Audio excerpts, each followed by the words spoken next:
India ने trade suspend कर दिया। अगर इंडिया का कॉन्फिडेंस बांग्लादेश पे बहाल नहीं होता तो ज़रा इमेज बता दें कि बांग्लादेश का क्या होगा, क्योंकि हमने देखा जिन जिन कंट्री से इंडिया हाथ खींच लेता है वहाँ उनको फिर कोई नहीं पूछता। हेलो फ्रेंड्स, मैं हूं आरजू और आप देख रहे हैं भारत न्यूज़। भारत न्यूज़ की रिएक्शन वीडियो में एक बार आपका फिर से स्वागत है। तो आज हम बात करेंगे कि जो इंडिया है उसने बांग्लादेश के साथ अपना जो ट्रांसपोर्ट है रोज़मर्रा की चीज़ों का बंद कर दिया है। मतलब बांग्लादेश के साथ भारत ने एक तरीके से अपना ट्रेड रोक ही दिया है। तो इससे देखते हैं कि भारत पर या फिर बांग्लादेश की इकोनॉमी पे क्या इफ़ेक्ट पड़ता है। क्या इससे इंडिया की जो इकोनॉमी है वो नीचे गिर जाएगी, क्योंकि जो बांग्लादेश है वो गारमेंट्स का एक मेजर सोर्स रहा है इंडिया के लिए, क्योंकि वहाँ से एक्सपोर्ट बहुत ज़्यादा होता है गारमेंट्स का। तो देखते हैं इसका भारत पर क्या इफ़ेक्ट पड़ेगा और पाकिस्तानी जनता की इस बारे में क्या राय है। जो है ना, ये मिनी पाकिस्तान बनेगा। ये इतना डूबेगा सोच भी नहीं सको, क्योंकि जो टेक्सटाइल इतनी ऊपर है, उनकी जो वुमेन एम्पावरमेंट इतनी ऊपर थी। अब ये जमात इस्लामी आ रही है, इनके इधर कौंसल है, इधर ऑर्गेनाइजेशन है पंजाब यूनिवर्सिटी में इनका। आप सोचें कि मतलब इस तरह वो उन्होंने ऐसा चीज़ें सारी ऐसे की हुई है, ऐसे कंट्रोल में की जो इकोनॉमिक सुपर हब है, वो पावर हाउस है इकोनॉमिक, ठीक है, तो उसको उतना जिसको कहते हैं ना को प्रॉब्लम्स फेस नहीं करनी पड़ेंगी। सो मेरे नज़दीक जो है ये भारत का एक बहुत बड़ा फेलियर है और पाकिस्तान को एक इसके अंदर ये एज है कि पाकिस्तान अपने डिप्लोमेटिक टाइज बांग्लादेश के साथ बेहतर कर सकता है। बात कर रहे हैं कि इंडिया ने बांग्लादेश का हुक्का पानी बंद कर दिया है। इंडिया और बांग्लादेश के बॉर्डर के ऊपर ट्रेड सस्पेंड हो चुकी है। सैकड़ों की तादाद में ट्रक खड़े हैं, लेकिन इंडिया उन ट्रक्स की सप्लाई बांग्लादेश को नहीं दे रहा, जिसके अंदर फूड आइटम्स है, जिसके अंदर ग्रोसरी है। 6000 के करीब आप लगा लें कि कमोडिटी है, वो ऐसी अशिया है जिसका रोज़मर्रा की ज़िंदगी में बहुत ज़्यादा जिसे बोलते हैं इन्फ्लुएंस रहता है। और बांग्लादेश के अंदर जो है अब जिस तरह पाकिस्तान के अंदर हालात हुए, आटे के क्राइसिस, सब्जी के क्राइसिस, आलू के, टमाटर के, मेडिसिन के, क्या वो भी पाकिस्तान की तरह ही हो जाएगा बांग्लादेश? मेन चीज़ ये है ना कि बांग्लादेश का सबसे पहले अगर आप बैक साइड देख लें, बांग्लादेश का मेन ये वार शुरू क्यों हुआ है, इसके मेन रीजंस है ना। इसके ऊपर मैंने आर्टिकल पढ़ा है, उसमें उन्हें बताते हैं कि एक तो ना एक सिविल डिक्टेटरशिप चली है। अच्छा। सिविल डिक्टेटरशिप हसीना वाजद जो है ना, वो तकरीबन 10 साल या इससे भी ज़्यादा 15 साल हो गए थे। ये हुकूमत वो जारी रखी हुई है, तो उन्होंने एक तरह से सिविल डिक्टेटरशिप कायम रखी हुई। तो वो चाहते थे कि जो डेमोक्रेसी है ना उसको लेके आएँ। तो उन्होंने क्या किया कि अब तो इल्ज़ाम लग रहे हैं, क्रिटिक्स हो रहे हैं, मोस्ट ऑफ द लोग ये कह रहे हैं कि अमेरिका इसमें इन्वॉल्व है। अमेरिका क्यों इन्वॉल्व है? अमेरिका चाहता है कि जो चाइना की जो उनकी जो इकोनॉमिक्स है, वो इकोनॉमी बहुत ज़्यादा अप जा रही है, तो उनके लिए वो अपने लिए वो थ्रेट समझते हैं। तो उन्होंने बांग्लादेश में ऐसे हालात पैदा कर दिए, वो चाहते हैं ना कि इधर कुछ ऐसे हालात पैदा कर लें ताकि चाइना पर उसका इम्पैक्ट हो। तो उन्होंने बांग्लादेश में ऐसे हालात पैदा कर दिए जिसकी वजह से बांग्लादेश की जो ट्रेड है, बांग्लादेश बहुत आगे जा रहा है, चाइना भी उसे बहुत सपोर्ट कर रहा है। तो बांग्लादेश में ये हालात उन्होंने पैदा कर दिए, पॉलिटिकल इंस्टेबिलिटी पैदा कर दी उन्होंने। ये मोस्टली वो लोग ऐसे मतलब क्रिटिक्स कर रहे थे, या कह सकते हो कि इल्ज़ाम लगा रहे हैं कि इस पे जमात इस्लामी जो है उनके अंदर जो अमेरिका का मेन रोल होता है, जैसे कि अफगानिस्तान में वो मोस्टली करते थे कि रिलीजन का लफड़ा डाल लेते थे। रिलीजियस सोच हमारी जो सोसाइटी है, हम ज़्यादा रिलीजन को फॉलो करने वाले लोग हैं। तो रिलीजियस उन्होंने कुछ ऐसे इमोशनल हो जाते हैं और फिर कुछ भी कर देते हैं। ज़ाहिर है हम फैक्ट नहीं देखते, हम देखते हैं कि मतलब अगर कोई हमें कुछ कह रहा है तो इज दैट राइट, मतलब ये सही होगा। तो फिर जो बांग्लादेश के अंदर हिंदुओं पे अटैक्स हुए, तो आपको क्या लगता है कि इंडिया उसके लिए बांग्लादेश के मुसलमानों को भी पनिश कर रहा है? नहीं, इंडिया उसके लिए पनिश नहीं कर रहा है। इंडिया का जो मेन रीज़न है ना, यहाँ पर इन पे ये इल्ज़ाम लग रहा था जैसे कि उन अपने हीरोज़ की तौहीन कर रहे थे, अपने हीरोज़ को मार रहे थे, नीचे गिरा रहे थे। तो इसमें आप कह सकते हो कि एक किस्म की मखलूक है जो इन्वॉल्व है, वो ये साबित कर रहे थे कि देखो जो बांग्लादेश के अवाम है ना, वो इस बंदे के साथ नहीं थे, ये तो इस बंदे ने हमें ये रोला डाला हुआ था, बांग्लादेश को अलग कर दिया। लेकिन ये लोग सारे जो है ना इस बंदे के खिलाफ, इसके ये हीरो नहीं है इनका, ये असल में विलन है। उन्होंने शेख मुजीबुर रहमान वो कहते थे कि ये विलन है, देखो सबके सामने उन्होंने दिखा दिया। तो मतलब इंडिया के साथ वो एक तरह से इल्ज़ाम लगा रहे थे कि जो हमें पाकिस्तान से अलग किया गया है, तो इसमें इंडिया का बहुत बड़ा रोल है। यू कैन से दैट, मतलब आप खुद भी सोच सकती है ना कि क्या हुआ था 1971 में, एवरीवन नो दैट। तो उन्होंने क्या किया, इंडिया के खिलाफ उन्होंने वहाँ पर ऐसी कंपेनें शुरू कर दी कि इंडिया यहाँ पर जो शेख हसीना वाजिद है, जो उन्होंने सिविल डिक्टेटरशिप कायम, ये सारा इंडिया का रोल है। इंडिया सारी ये इल्जाम उधर भी गया है, सारे इल्जाम वो इंडिया पे डाल रहे थे, यानी शेख हसीना को वो कहते हैं कि इनडायरेक्टली इंडिया ही सपोर्ट कर रहे हैं। तो वहाँ पर उन्होंने ऐसे हालात पैदा कर दिए ताकि इंडिया से उनका जो ट्रेड है ना वो खत्म हो जाए। वो खत्म होगा तो बांग्लादेश जाहिर है वो इंस्टेबिलिटी के नीचे जाएगा, क्योंकि उसका जो आप कह सकते हो जो टेक्सटाइल है वो बहुत ऊपर जा रहा है। जब से इनके हालात बिगड़े हैं, इंडिया के टेक्सटाइल के ऑर्डर्स बढ़ते चले जा रहे हैं और बांग्लादेश के बंद हो गए। और बांग्लादेश के बंद हो रहे। मेन चीज़ ये ना, किसी भी मुल्क को अगर आपने तबाह करना है, किसी भी मुल्क की अगर डेमोक्रेसी को डिस्ट्रॉय करना है, तो उसके लिए आपको 3 चीज़ें अप्लाई करनी होगी। अच्छा। उनकी इंप्लीमेंटेशन क्या है? एक, आपने उसकी जो लेजिस्लेशन है ना, उसकी जो कवानीन है उनको कमज़ोर करना होगा। उनको किससे, ये एक चेन है, उस चेन में आपने क्या करना होगा, उस चेन में आपने एक इंस्टीट्यूशन को ज़्यादा मतलब पावर देना है। जैसे कि बांग्लादेश में आर्मी को पावर मिल गई, पहले आर्मी को पावर नहीं थी, अब वो आहिस्ता आहिस्ता पावर में आ रहे। अगर आप किसी सिविल मतलब फर्ज करें किसी पार्टी को एम्पावर कर रहे हो, तो पार्टी अगर कल गलत करेगी तो पार्टी के खिलाफ इंकलाब कुछ कर सकती है, पार्टी को मतलब एक बंदा उसको गिरा सकती है या वो उसका हुकूमत ख़त्म, उसकी सब कुछ ख़त्म कर सकती है। लेकिन आर्मी जो है ना, आर्मी वो एक इंस्टीट्यूशन है, वो जब एम्पावर होता है ना, उनके फिर बहुत नुकसान आते हैं। आप एग्जांपल दे सकते हो, आप बर्मा का एग्जांपल ले सकते हो, वहाँ पर उन्होंने क्या किया, वो सारे आप देख सकते हो कितनी तबाही हुई, मुसलमानों को अलग तरीके से तबाह कर दिया। लेकिन हम ये भी तो देख रहे हैं ना कि जो इस्लामिक कंट्रीज हैं, पाकिस्तान बांग्लादेश की चले बात करते हैं, इस्लामिक कंट्री है लेकिन यहाँ पर डेमोक्रेसी नहीं आ पाई, यहाँ पे जमहूरियत पनप नहीं सकी। इंडिया की बात करें, वो एक सेकुलर कंट्री था, वहाँ पे डेमोक्रेसी भी आई, दुनिया की सबसे बड़ी डेमोक्रेसी दुनिया ने देखी। मेन चीज़ ये है ना, सोसाइटी में इंस्टीट्यूशंस होते हैं, जिसके लिए एक फंक्शन यूज़ होता है। सोसाइटी के 3 स्ट्रक्चर होते हैं, उसके लिए एक होता है फंक्शनलिज्म। फंक्शनलिज्म में कहते हैं कि जब तक सोसाइटी में ये सारे इंस्टीट्यूशन मिल के काम नहीं करेंगे, कहते हैं एक इंसान के अगर पैर नहीं है तो वो माजूर है। सेम सोसाइटी भी इसी तरह है, सोसाइटी के इंस्टीट्यूशन है, लाइक आप उसके मिलिट्री हो गया, उसका फैमिली सिस्टम हो गया, उसका एजुकेशन हो गया, उसका हेल्थ सिस्टम हो गया, उसका गवर्नमेंट हो गया, उसकी जो कानून है वो हो गया। उसमें कोई भी अगर इंस्टीट्यूशन कमज़ोर है, वीक है, तो आप कह सकते हो कि उसकी सोसाइटी पे उसका इम्पैक्ट पड़ेगा। अगर इन इंस्टीट्यूशन में एक इंस्टीट्यूशन ऊपर आ जाता है, बाकी इंस्टीट्यूशन को दबा लेता है, तो एक इंस्टीट्यूशन मतलब आप ऐसे तो नहीं कह सकते इंसान के ना हाथ है ना पैर है, सिर्फ उसका एक पैर है, उस पर वो जा रहा है, तो वो तो इनस्टेबल है ना, वो तो माजूर है। तो पाकिस्तान, आप कह सकते हो कि पाकिस्तान इस टाइम एक पैर पे चल रहा है, सही है। बाकी जो इनके पैर है, बाकी जो इनके इंस्टीट्यूशन है वो दबे हुए हैं, उनको दबाया गया है, लेकिन एक पैर पे चल रहा है, तो एक पैर पे ज़ाहिर है फिर इंस्टेबिलिटी आएगी। वो एक इंस्टीट्यूशन तो ज़ाहिर है आगे वो क्या करेगा। बांग्लादेश की ट्रेड हो रही थी, वो तकरीबन थी कोई $16 बिलियन की ना, 14-16 ठीक है, 16 बिलियन की। तो ये ट्रेड अगर ख़त्म हो गई, आप देखेंगे बांग्लादेश में काफ़ी मतलब सिलाव वगैरह आते हैं, तो गारमेंट्स एक्सपोर्टर वो सेकंड लार्जेस्ट है पूरी दुनिया में। बाकी ये जो एग्रीकल्चर कमोडिटीज़ होती हैं, इसमें वो मतलब इंडिपेंडेंट नहीं है, ठीक है। तो इससे आम आवाम पे बहुत असर पड़ेगा, काहत साली आ सकती है और इन्फ्लेशन बहुत ज़्यादा हो सकती है, जिससे मतलब आम जो तबका होता है ना शहरियों का, वो अफेक्ट होता है। मतलब क्या बांग्लादेश दूसरा पाकिस्तान बनने वाला है? क्योंकि जब हमने इंडिया से ट्रेड सस्पेंड की, हमारे मुल्क के अंदर भी महंगाई का बहुत बड़ा तूफान, हमें याद है कि जो 100 रुपये 20 रुपये वाला प्याज है, ये 500 रुपया, टमाटर 500 रुपया, और हमारी भी चीखें निकल गई कि ये हुआ क्या है हमारे साथ। देखें, हम अनाव वाले लोग हैं, हम मानते नहीं हैं, हम आइडियालॉजी के ऊपर ट्रेड करते हैं। हालांकि होना चाहिए कि म्यूचुअल इंटरेस्ट के ऊपर पूरी दुनिया। अब देखें, चाइना और अमेरिका की आपस में दुश्मनी है, मगर फिर भी वो ट्रेड करते हैं। इंडिया और चाइना की देखें, $125 बिलियन की ट्रेड ऐसा ही है। तो ये जो ट्रेड होती है, ये आइडियालॉजीज पे नहीं होती, ठीक है ना, ये म्यूचुअल इंटरेस्ट पे होती है। क्या बात है। तो मैं ये कहूँगा कि अगर इंडिया और पाकिस्तान की आपस में ट्रेड होती है, तो यहाँ पे ये जो चीनी का बहरान है, आटे का बहरान है, और पता नहीं आए दिन क्या टमाटर से नहीं निकले सर अभी तक हम। हाँ, तो ये ना होता कम अज कम। रही बात जंग की, कश्मीर की, वो टेबल टॉक के जरिए हल होता। इसका मतलब ये नहीं है कि आप पूरा मुंह फेर लेना। लेकिन यहाँ पर ये भी बात हो रही है कि बांग्लादेश के हिंदुओं को जब बांग्लादेश के मुसलमानों ने टारगेट किया, कह रहे इंडिया ने वो बदला लिया, इनका हुक्का पानी बंद किया। इंडिया के लिए नुकसानदेह इस तरह है कि जो हसीना वाजिद थी वो इंडियन नवाज थी ना, मतलब बड़ा।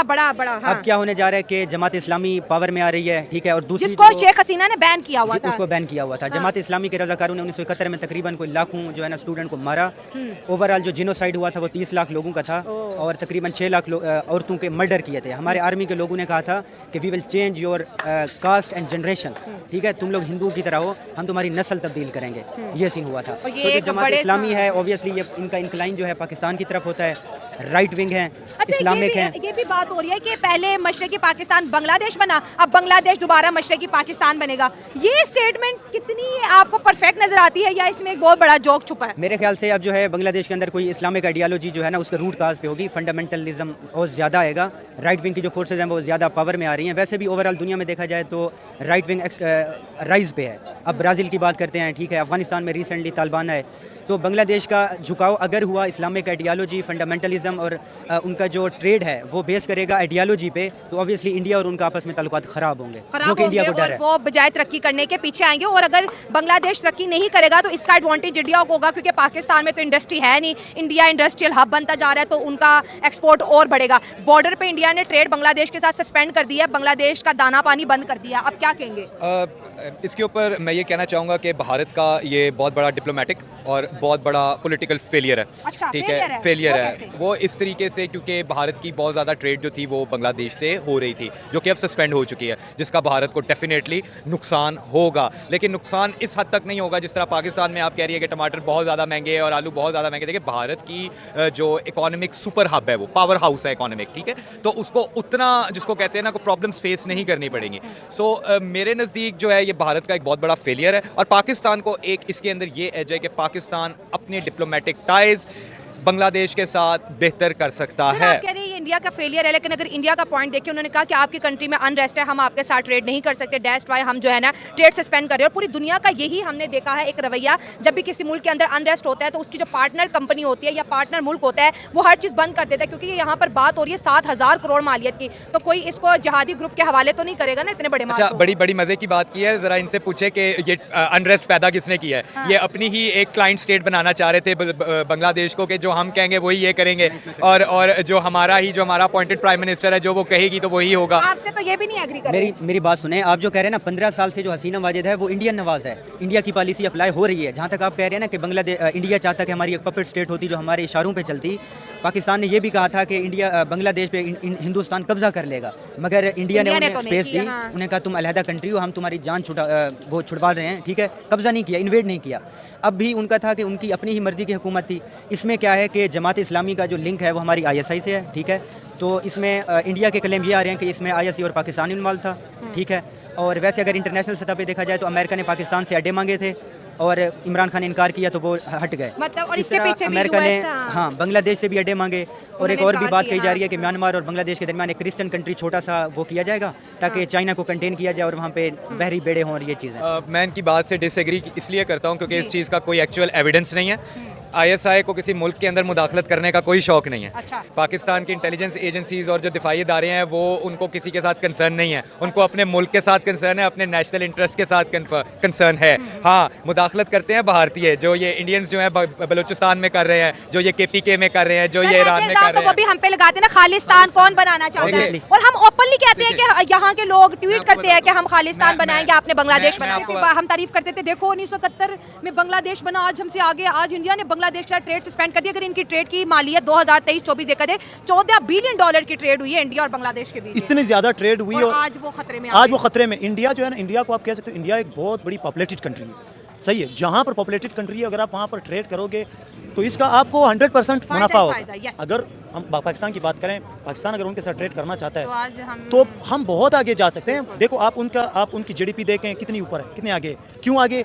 क्योंकि वहाँ पर उन्होंने सारे इंस्टीट्यूशन को इक्वल रखा हुआ है। उन्होंने एक टनल प्रोवाइड किया है कि इस टनल से आपने जाना है, you can not go from that tunnel. आप इस टनल से इधर उधर नहीं जा सकते हो, you are even allowed just in this tunnel. आप उस टनल में अलाउ, आप इधर उधर नहीं जा सकते हो। उस अच्छा। टनल में वो आपको डायरेक्शन देंगे, जबरदस्त, हाँ। इस डायरेक्शन के मुताबिक आपने चलना हाँ, हाँ। लेकिन अगर आप अपनी मर्जी करोगे कि नहीं मैंने इस टनल में नहीं जाना है, मैं इधर जा रहा हूँ, बाकी मतलब सारे वहाँ पे अवाम की हुकूमत है और अवाम ही चला रही है ना, अवाम ये ही बात चला, है। अवाम ही को डेमोक्रेसी नाम हाँ, इसी चीज़ का है। सही बात है, हाँ। अवाम के बगैर डेमोक्रेसी आगे नहीं जा सकती। हाँ। जब तक अवाम चाहेंगे तब डेमोक्रेसी जाएगी। आपको क्या लगता है सर, ये नई गवर्नमेंट शेख हसीना के, तो आपने बात की कि इंडिया और उनके ताल्लुकात बहुत अच्छे थे और कई लोगों ने इस चीज़ को अच्छे गलत होने रुख भी चाहिए। दिया कि वो पपेट है, लेकिन इंडिया के साथ बांग्लादेश के ताल्लुकात अच्छे थे, इंडिया के साथ साथ बांग्लादेश ने भी तरक्की की। अब इंडिया ने ट्रेड सस्पेंड कर दिया, अगर इंडिया का कॉन्फिडेंस बांग्लादेश पे बहाल नहीं होता तो ज़रा इमेज बता दें कि बांग्लादेश का क्या होगा, क्योंकि हमने देखा जिन जिन कंट्री से इंडिया हाथ खींच लेता है वहाँ उनको फिर कोई नहीं पूछता। देखिए मेन चीज़ ये, बातें तो करनी नहीं चाहिए लेकिन अब मैं करूँगा। हाँ, मेन चीज़ ये है कि आपको देखना चाहिए कि जो इंडिया है,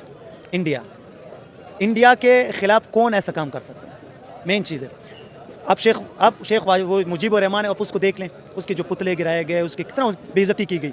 उसके बाद ये जो आलात, ऐसा मतलब एक स्टेटमेंट बना दिया, उसको स्प्रेड कर दिया पूरी कंट्री में कि इंडिया तो आपका मतलब बेड़ा गर्क कर रहा है, आपका तो सारा इकोनॉमी सिस्टम सारा मतलब हर लिहाज से आपको तबाह कर रहे हैं, आप लोगों को पता नहीं है। उन्होंने ऐसी स्टेटमेंट ब्रेन वॉश की। सेम इधर पाकिस्तान में अगर आप देखें, इंडिया को जब लेके हुआ, हम बलूचिस्तान में होते थे, जब हम यहाँ पंजाब नहीं आते, वहाँ पर एक स्टेटमेंट थी कि आप जब पंजाब जाओगे, पंजाब के लोग आपसे इतनी नफरत करेंगे कि आपको देखते भी नहीं है। मतलब एक स्टेटमेंट उन्होंने बनाया। सेम इधर पंजाब में बनाया कि आप बलूचिस्तान में जाओगे तो बलूचिस्तान में आपको मार दिया जाएगा। लेकिन ऐसा नहीं है, पंजाबी जाते हैं, उधर रहते हैं, उधर टाइम स्पेंड करते हैं, उधर जॉब्स करते हैं, काम करते हैं, बिजनेस करते हैं। सेम इधर बलूचिस्तान के लोग इधर आते हैं, पढ़ते हैं, जब वो पंजाबियों को देखते हैं कि कहते हैं कि हाथ की उंगलियां भी बराबर नहीं होती है, डिफरेंट होती है। आप एक मतलब जो स्टेटमेंट, उधर तो हमारे जहन में स्टेटमेंट बना हुआ था कि पंजाबी सारे ऐसे हैं, लेकिन वो नहीं था। जब हमने देखा कि भाई हर जगह अच्छे बुरे हैं। तो सेम बांग्लादेश इंडिया के खिलाफ भी साजिश रची गई है और ये इसका डाउनफॉल है। वहाँ पर ऐसे डाउनफॉल है, वहाँ पर ऐसे मिथ जारी किए गए हैं लोगों के जहनों पर। देखिए हम मुसलमान ना रिलीजन को बहुत फॉलो करते हैं। हमें रिलीजन, अब हिंदू जो है ना, वो बांग्लादेश में हिंदू ज़्यादा है ना, हमने वहाँ पर एक स्टेटमेंट बना दिया कि हिंदू हमारे फ़ायदे में नहीं है, ये वो। तो फिर तो क्रिश्चियन भी हमारे फ़ायदे में नहीं है, वो भी तो हमसे मज़हब में अलग है, वो क्यों फ़ायदे में? आप एक तरफ कहते हो जो गैर मुस्लिम है वो फ़ायदे में नहीं है, लेकिन एक तरफ कहते तो मतलब दुगलापन हो रहा है ना। अब इंडिया अगर बांग्लादेश से अपना हाथ उठाता है ना, ये लिख के ले लो कि 10 साल बाद आप देखोगे बांग्लादेश कहाँ कहाँ पहुँचेगा। आज बांग्लादेश पे कोई 1 रुपया कर्जा नहीं है कि डॉक्टर यूनुस आया हुआ है, ठीक है, आप वो एक नोबेल प्राइज़ विनर है, लेकिन हर बंदा अब क्या पता वो हुकूमत चला सकता है कि नहीं। सही बात है। अगर मैं टीचर हूँ, मुझे कोई कहे कि आप जाएँ मीडिया के मतलब जर्नलिस्ट बन जाएँ, तो ये तो नहीं, वो उसका रोल है, वो अच्छा प्ले कर सकते हैं ना। मेरा जो रोल है मैं अपना रोल अच्छी तरह से प्ले कर सकता हूँ। जबरदस्त। तो अगर आप डॉक्टर यूनुस को ला रहे हैं, उसको मतलब आप कैसे इस तरह मतलब इतनी पूरी कंट्री उसके सारे हाथ में दे दी, ले चलाओ, और जो खुद अमेरिका से इंपोर्ट किया हुआ है। हाय, दैट इज द पॉइंट। तो मतलब काफ़ी सारी चीज़ें हैं, ये इंस्टेबिलिटी, ये पॉलिटिकल इंस्टेबिलिटी कहते हैं और जहाँ पर हालांकि देखा जाए तो बांग्लादेश, जैसे आपने कहा कि इंडिया अगर हाथ हटा लेता है तो 10 साल में बांग्लादेश का बेड़ा गर्क हो जाएगा। और जब जब बांग्लादेश को पैसे की जरूरत पड़ती, शेख हसीना वहां जाती थी मेडिकल वीजे के लिए, फंड के लिए, और वो फ्री में देते थे, फ्री में देते थे, कर्जा नहीं दिया कभी। कर्जा नहीं दिया। इसके लिए कार्ल मार्क्स एक कोटेशन यूज़ करता है कि अफीम जो है ना इज़ लाइक जो रिलीजन इज़ लाइक अफीम। अफीम एक नशा होता है, एक ड्रग्स होता है। नारकोटिक्स हाँ, कहते हैं कि अगर आप उसको यूज़ करते हो ना, तो आप आहिस्ता आहिस्ता मतलब आप डिस्कनेक्ट होते हो चीज़ों से, आपको किसी चीज़ का खुद पता ही नहीं होता किसी चीज़ का। तो मतलब रिलीजन, मैं गलत नहीं हूँ, मैं रिलीजन के खिलाफ बात नहीं करूँगा, लेकिन रिलीजन में कुछ चीज़ें हैं। रिलीजन हमेशा कहते हैं कि you will allow to provides equality, not inferiority और सुपेरिटी। आप अगर कह रहे हो कि मतलब वो हिंदू है, ये वो, इंडिया के खिलाफ एक स्टेटमेंट बन गई है, तो यहाँ पर एक ही इंस्टीट्यूशन का काम है और वो हम सबको पता है। उन्होंने उधर सारा रोला डाला हुआ है, सारा जो उनके हीरो है, इवन मैं खुद उसे हीरो मानता हूँ, जो उनका हीरो है उसके खिलाफ अमेरिकन बहुत ज़्यादा इन्वॉल्व है। वो चाइना के लेवल से कहते हैं कि चाइना का खाना ख़राब हो, और जो बाकी यार दोस्त इन्वॉल्व है वो चाहते हैं कि इंडिया के हालात ख़राब हो जाएं। इंडिया का भी तो पैदा हो रहा था टेक्सटाइल के वाले से। और बॉर्डर पे भी अनरेस्ट नहीं था, सुकून था ना। लेकिन दोनों खुद तो बेचारे भीख मांग मांग के थक गए हैं, अब तो भीख भी देने वाले कोई नहीं है। तो वही सीन है ना, कहते हैं खुद तो कुछ नहीं, वो एक मिसाल है कि खुद तो कुछ नहीं कर सकता हूँ लेकिन तेरा बेड़ा ज़रूर गर्क कर सकता हूँ। खुद तो मेरा कुछ नहीं हो रहा ना, मैं तो गर्क ही हुआ हूँ, लेकिन तेरा तो बेड़ा गर्क कर सकता हूँ, किसी न किसी तरह बनाऊंगा लपड़ा। तो वही है। अब ये पाकिस्तान, तो ये बांग्लादेश जो है ना, ये मिनी पाकिस्तान बनेगा। ये इतना डूबेगा सोच भी नहीं सको, क्योंकि जो टेक्सटाइल इतनी ऊपर है, उनकी जो वुमेन एम्पावरमेंट इतनी ऊपर थी। अब ये जमात इस्लामी आ रही है, इनके इधर कौंसल है, इधर ऑर्गेनाइजेशन है पंजाब यूनिवर्सिटी में इनका। आप सोचें कि मतलब इस तरह वो उन्होंने ऐसा चीज़ें सारी ऐसे की हुई है, ऐसे कंट्रोल में की हुई कि भाई अगर कुछ हो रहा है तो मतलब हमारी मर्जी से चले। Who the hell are you, आप कौन होते हो? तो जैसा कि आपने वीडियो में देखा कि कुछ लोगों का मानना ये है कि इंडिया को इससे प्रॉफिट होने वाला है, क्योंकि जो बांग्लादेश में हालात चल रहे हैं उन हालातों के चलते टेक्सटाइल इंडस्ट्रीज़ को वहाँ पर बंद कर दिया गया है। वहाँ पर कोई इन्वेस्ट करने के लिए तैयार नहीं है। लोग अपने बिजनेस के चलते इंडिया में ही इन्वेस्ट करेंगे, क्योंकि इंडिया एक डेवलपिंग कंट्री है और वहाँ पर इकोनॉमी भी अच्छी है। तो आने वाले टाइम में इन्वेस्ट बढ़ेगा इंडिया में और बिजनेस भी ग्रोथ करेगा। तो दूसरी तरफ लोगों का कहना ये भी है कि जो बांग्लादेश और इंडिया के बीच में बिजनेस है, ट्रेड है, वो अराउंड 16 बिलियन का है, जो कि अब बंद कर दिया गया है। तो उससे इंडिया की इकोनॉमी पे भी इफ़ेक्ट पड़ सकता है, क्योंकि जो बांग्लादेश है वो गारमेंट्स के एक्सपोर्ट का सबसे बड़ा हब है इंडिया में। तो इंडिया पर इम्पैक्ट पड़ सकता है, लेकिन इतना बड़ा इम्पैक्ट नहीं पड़ेगा जितना कि बांग्लादेश की इकोनॉमी पे, क्योंकि जो इंडिया है वो 5 largest economy of the world है। तो उस पर इतना ज़्यादा इम्पैक्ट देखने को नहीं मिलेगा। तो आप भी अपनी कमेंट्स में हमें बताते रहिए कि आपकी क्या राय है इस बारे में। वीडियो को लाइक, शेयर एंड सब्सक्राइब करें। जय हिंद, जय भारत।